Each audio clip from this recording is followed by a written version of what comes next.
ভাবো তুমি বন্ধুদের সাথে সমুদ্রে ঘুরতে গেছো। সবকিছু একদম স্বাভাবিক, আকাশ পরিষ্কার, সবাই হাসছে। কিন্তু তোমার ভেতরে অদ্ভুত একটা অনুভূতি কাজ করছে, কিছু একটা ভুল হতে যাচ্ছে।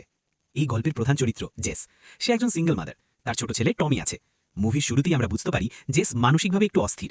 সে তার ছেলের উপর রাগ করে, চিৎকার করে। এই ছোট্ট দৃশ্যটাই আসলে পুরো গল্পের মূল চাবিকাঠি। এরপর জেস তার বন্ধু গ্রেগের আমন্ত্রণে ইয়াট ট্রিপে যায়, সঙ্গে আরও কয়েকজন বন্ধু। প্রথমে সবকিছু ঠিকঠাকই চলছিল, কিন্তু হঠাৎ করে ভয়ঙ্কর একটা ঝড় শুরু হয়। আকাশ অন্ধকার হয়ে যায়, বাতাস প্রচণ্ড জোরে বইতে থাকে, আর মুহূর্তের মধ্যে নৌকাটা উল্টে যায়। কয়েকজন কোনোভাবে বেঁচে থাকে। ঠিক তখনই তারা দূরে একটা বিশাল জাহাজ দেখতে পায়।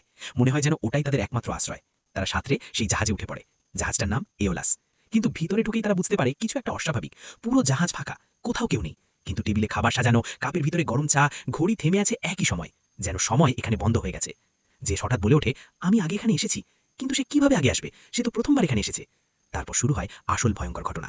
হঠাৎ একজন মাস্ট শুটার তাদের উপর গুলি চালাতে শুরু করে। এক এক করে সবাই মারা যায়। জেস পালাতে থাকে। শেষ মুহূর্তে সে সামহাউ সেই কিলারকে কর্নার করে, আর যখন মাস্ক খুলে ফেলে সে দেখে ওটা সে নিজেই। মানে ফিউচারের জেস প্রেজেন্ট জেসকে মারার চেষ্টা করছিল। এখান থেকেই শুরু হয় আসল রহস্য। জেস বুঝতে পারে সে একটা টাইম লুপের ভিতরে আটকে গেছে। একই ঘটনা বারবার রিপিট হচ্ছে। ইয়াদ ডুবে যাচ্ছে, তারা জাহাজে উঠছে, কিলার আসছে, আর সেই কিলার হচ্ছে তার নিজেরই আরেকটা ভার্সন। সে ভাবে যদি সে এইবার সবাইকে বাঁচাতে পারে তাহলে হয়তো লুপ ভাঙবে। কিন্তু যতবার সে চেষ্টা করে ততবার ঘটনাগুলো একইভাবে ঘটে, বরং সে নিজেই ধীরে ধীরে সেই মাস্ট কিলার হয়ে যায়। একটা সময় আসে যখন জেস সামহাউ এই চক্র থেকে বের হয়ে বাড়িতে পৌঁছে যায়। সে দেখে তার আরেকটা ভার্সন বাড়িতে ছেলের সাথে আছে। সেই জেস ছেলের উপর চিৎকার করছে যেমনটা সে শুরুতে করেছিল। হঠাৎ রাগ আর গিল্ট থেকে সে নিজের সেই ভার্সনকে মেরে ফেলে। ছেলেকে নিয়ে পালাতে চায়, যেন সবকিছু নতুন করে শুরু করতে পারে। কিন্তু রাস্তার মাঝে একটা দুর্ঘটনা ঘটে।